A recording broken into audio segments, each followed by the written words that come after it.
Hello, and thank you for attending my poster presentation on the simulation of pea barley intercrop productivity using the DAISY model. My name is Reed Cowden, and I'm representing the University of Copenhagen, the Faculty of Science and Plant and Environmental Sciences. So, some of the background. As the world population is increasing from about 7.3 to 9.7 billion by 2050, a more effective utilization of existing land by improving crop production is essential.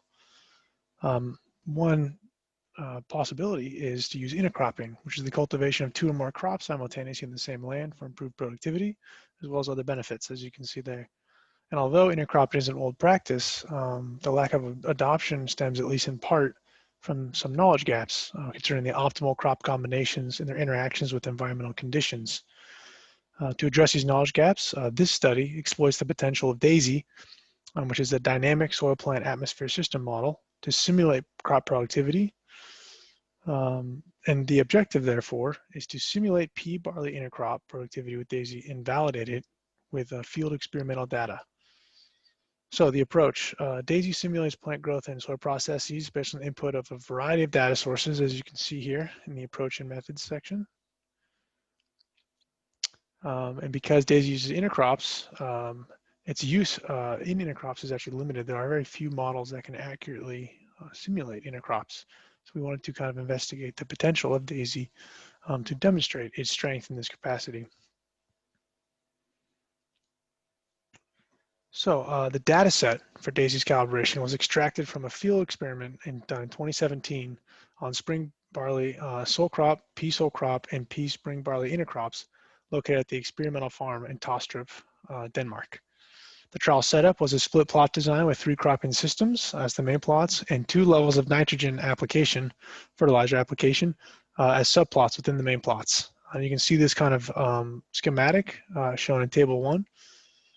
So in total, there are 6 treatments. And we sampled above ground biomass at 30, 60, and 90 days after emergence. Total dry matter and total nitrogen for the above ground biomass was analyzed for TDM and TN as well in the 100N at 30, 60, and 90, and for 0 at 90 days after emergence. So for the calibration, simulation 1 was run with default values and had no calibration procedures, as you can see in table 2.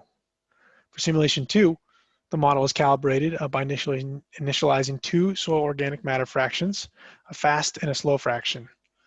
This method has been validated for use before by another paper, as you see there. And in the end, we ended up using a 70% slow pool and 30% fast pool initialization levels. However, we also saw after simulation 1 that there was too much pea growth. It overshadowed the barley component in the simulation.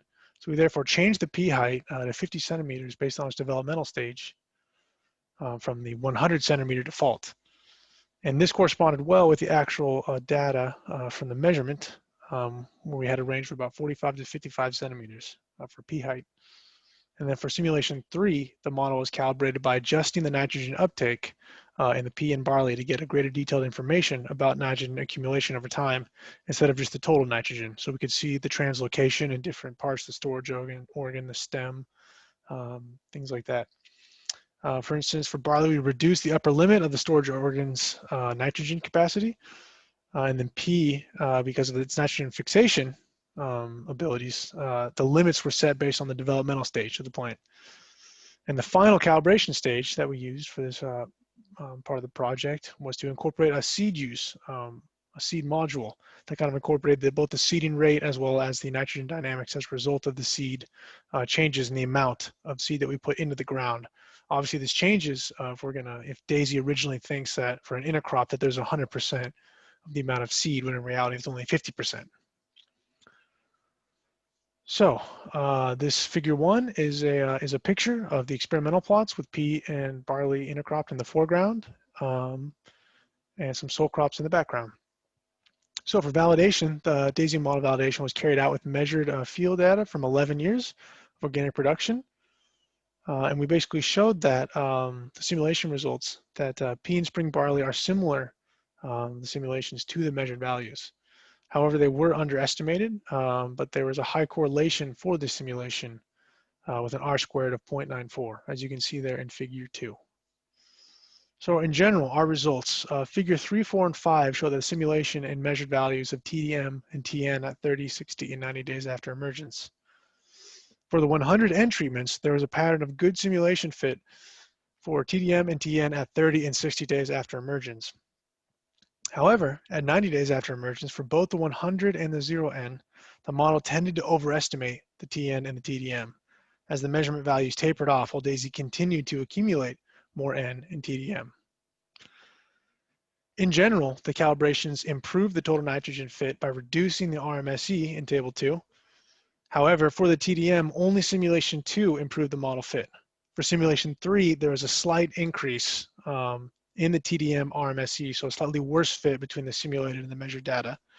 However, this simulation, simulation 3, resulted in a much lower RMSE for the total nitrogen, which improves the overall model fit. So in sum, this trade-off is a part of evaluating DAISY outputs and objectives. We saw a little bit loss of precision or accuracy in the DAISY TDM simulation, but we saw a very large improvement for the total nitrogen. So here we see figure 3 and 4. As you can see, there's a good fit at 30 and 60, and the fit diminishes at 90 days after emergence. So DAISY continues to accumulate, even though the measurement values are relatively flat and plateaued.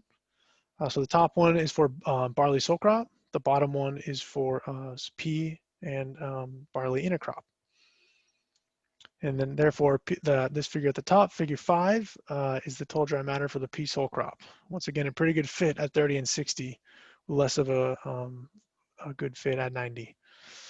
Table 2 is a comparison of the DAISY simulation fit statistics to the experimental values for the total dry matter at the top table and the total nitrogen for the bottom part of the table at 90 days after emergence.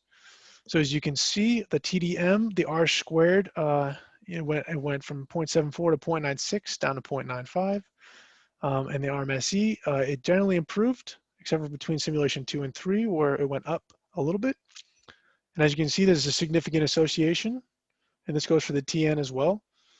However, for the total nitrogen, the R squared, although it slightly worsened over the simulations, the RMSE improved drastically from about 50% down to 25%. So we saw a very large gain in the fit between the measurement and the simulation value as we calibrated, at least for total nitrogen. So overall, DAISY showed promising results for simulating TDM and TN for barley sole crop, pea sole crop, and intercrop for both the 100N and the 0N treatments.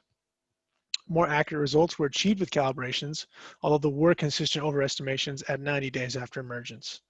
And one explanation for these measured low yields that we saw in our experimental data is that there was a large amount of rainfall during the time when the fertilizer was applied. We therefore may have lost nutrients that would have been available to the plants, therefore causing lower yields. Furthermore, the measured yields were from organically managed plots, and so competition from weeds and damage from pests and diseases may have reduced our yields. In our field trial, there was therefore very little accumulation of biomass from 60 to 90, whereas DAISY shows an increase in biomass accumulation over time until harvest. So we conclude that the DAISY model is a promising simulation tool for the comparison of pea, spring, barley intercrops with their monoculture counterparts. As more data is acquired, more intercrop combinations can be evaluated. And despite the initial problems of simulated yields, we showed that parameter changes in terms of the fast and slow fractions of soil organic matter, the pea height, nitrogen uptake, and seed rate enabled DAISY to simulate acceptable intercrop yields for both pea and spring barley. This provides a basis for improving the model simulations, and continuing calibration through new data inclusion, especially concerning crop combinations and environmental conditions, can be immensely useful to help achieve sustainable production systems without increasing risk or inputs. All right, thank you very much for your time.